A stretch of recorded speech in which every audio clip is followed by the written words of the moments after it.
देखिए, ये करंट से ऑब्जेक्टिव क्वेश्चन का ये चौथा सीरीज है। इसी तरह से 3 सीरीज पीछे वीडियो डाल चुके हैं। ये चौथा सीरीज है, ऑब्जेक्टिव क्वेश्चन है। ये हम लोग का एग्जाम के लिए बहुत इंपॉर्टेंट सीरीज है। आप लोग सभी सीरीज को देखते जाइएगा। इसमें हर एक सीरीज में 10 क्वेश्चन रहेगा। आप लोग ध्यान से देखिए। पहला क्वेश्चन है, विद्युत धारिता का मात्रक होता है। ठीक है, क्वेश्चन क्या है कि विद्युत धारिता का मात्रक होता है। तो विद्युत धारिता के बारे में बताए थे फैराडे, यानी कि विद्युत धारिता का जो मात्रक होता है वो फैराडे होता है। ठीक है, आप लोग ध्यान रखिएगा। क्या वोल्ट दिया है, न्यूटन दिया है, एम्पियर दिया है, लेकिन ये सब नहीं होगा हम लोग का फैराडे, यानी कि पहला क्वेश्चन का आंसर हम लोग का फैराडे, ये सही है। इसको ध्यान से आप लोग टिक लगा लीजिएगा। अब देखिए अगला क्वेश्चन नंबर 2। ये क्वेश्चन नंबर 2 हम लोग का है, वायु में गोलीय चालक की धारिता अनुक्रमानुपाती होती है। अनुक्रमानुपाती का मतलब होता है समानुपाती। ठीक है, इसमें देखिए ऑप्शन दिया है, गोले के द्रव्यमान के, गोले के त्रिज्या के, गोले के आयतन के, गोले के क्षेत्रफल के। ठीक है, इसमें से क्या आंसर होगा आप लोग चूज कीजिए।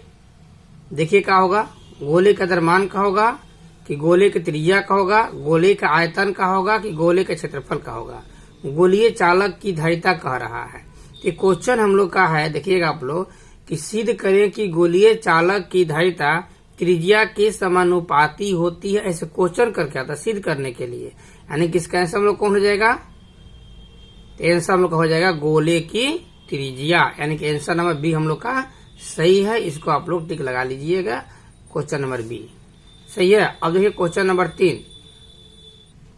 क्वेश्चन नंबर 3 है, एक धात्विक गोले की धारिता 1 माइक्रोफैराड दिया है, यानी गोले की धारिता दिया है 1 माइक्रोफैराड, तो इसकी त्रिज्या होगी, त्रिज्या पूछ रहा है। ठीक है, गोले की धारिता कितना दिया है 1 माइक्रोफैराड, त्रिज्या पूछ रहा है।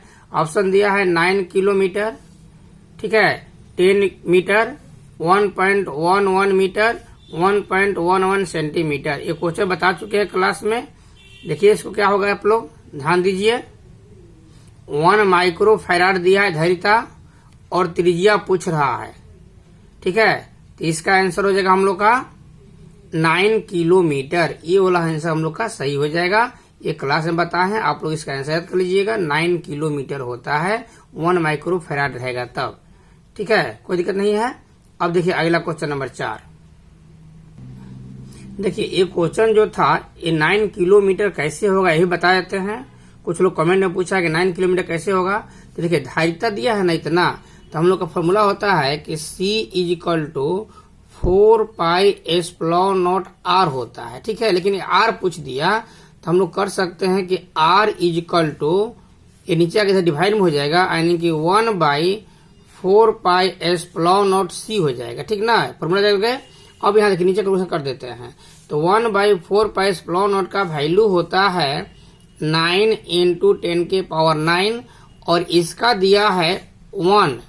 माइक्रोफैराड दिया है ना, माइक्रोफैराड को फैराड में चेंज करेंगे तो 10⁻⁻6 हो जाएगा, यानी कितना हो जाएगा 9 × 10⁻⁹ 3 हो जाएगा, सॉरी 3 हो जाएगा। ठीक है, कोई नहीं है, तो 3 जो होगा ये मीटर में होगा, किलोमीटर में चेंज कर रहा है, तो मीटर में से किलोमीटर में चेंज करेंगे तो हो जाएगा हम लोग का 9 किलोमीटर। बुझा गया ना, तो हो जाएगा हम लोग का इस तरह से। ये क्वेश्चन नंबर सही है हम लोग का 9 किलोमीटर। ये बहुत पूछता है एग्जाम में, ये एग्जाम के लिए बहुत इंपॉर्टेंट टॉपिक है, क्वेश्चन है, इसको ध्यान से आप लोग देख लीजिएगा। अब ये क्वेश्चन नंबर 4। ये क्वेश्चन नंबर 4 कह रहा है कि समान त्रिज्या तथा समान आवेश की पारे की 8 बूंदें एक दूसरे से मिलकर एक बड़ी बूंद बनाती है, यानी कि 8 बूंद है, वो क्या करता है कि बड़ा बूंद बनाता है। बड़ी बूंद की धारिता छोटी बूंद की धारिता की तुलना में है। ठीक है, तो जब 8 बूंद है एक दूसरे से बड़ी बूंद बनाती है, तो उस समय धारिता जो होता है वो दुगुना हो जाता है। ठीक है, यानी कि इसका आंसर हम लोग का हो जाएगा वो दुगुना आंसर, ये वाला हम लोग का ऑप्शन सही है। ठीक है, अच्छा दिया था दुगुना, 4 गुना, 8 गुना, 16 गुना, तो हम लोग का आंसर कौन हो जाएगा द्विगुना। इसको याद रखिएगा क्वेश्चन को, यही बहुत पूछता है हम लोग एग्जाम में। अब देखिए अगला क्वेश्चन नंबर 5। ये क्वेश्चन नंबर 5 कह रहा है कि 3 संधारित्र है जिनमें प्रत्येक की धारिता C है, यानी कि तीनों संधारित्रों की धारिता जो है C1, C2, C3 का सब का C है। श्रेणी क्रम में जुड़े हैं उनकी तुल्य धारिता क्या है। तो श्रेणी क्रम में है तुल्य धारिता पूछ रहा है। ऑप्शन दिया है, पहला 3C, दूसरा है 3/C, तीसरा है C/3, चौथा है 1/3C। इसमें कौन आंसर होगा आप लोग देखिए, ये भी क्लास में बताए हैं। 3 संधारित्र है जिनकी प्रत्येक की धारिता C दिया है, श्रेणी क्रम में जुड़ा हुआ है। कौन आंसर होगा? 3/C। नहीं, ये गलत है। देखिए हम दिखाते हैं। जैसे श्रेणी क्रम में कहता है तो 1/CS इक्वल टू फॉर्मूला होता है 1/C1 plus 1/C2 plus 1/C3। और सब का वैल्यू C ही है, यानी कर सकते हैं कि 1/C plus 1/C plus 1/C। इसमें एलसीएम में C एलसीएम हो जाएगा ना, तो यहाँ 1 प्लस 1 प्लस 1 हो जाएगा, यानी कि हम लोग का हो जाएगा 3/C। तो 1/CS is equal to 3/C हुआ।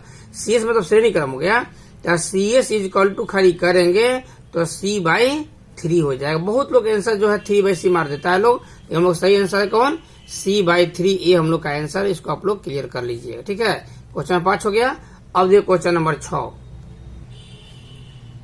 कह रहा है कि संधारित्रों के समानांतर संयोजन में जो राशि प्रत्येक धारिता के लिए समान रहती है वह है। ठीक है, तो संधारित्रों के समानांतर क्रम संयोजन जब रहता है तो उसमें हम लोग क्या समान रहता है? आवेश होता है कि ऊर्जा होता है कि विभवांतर होता है कि धारिता होता है?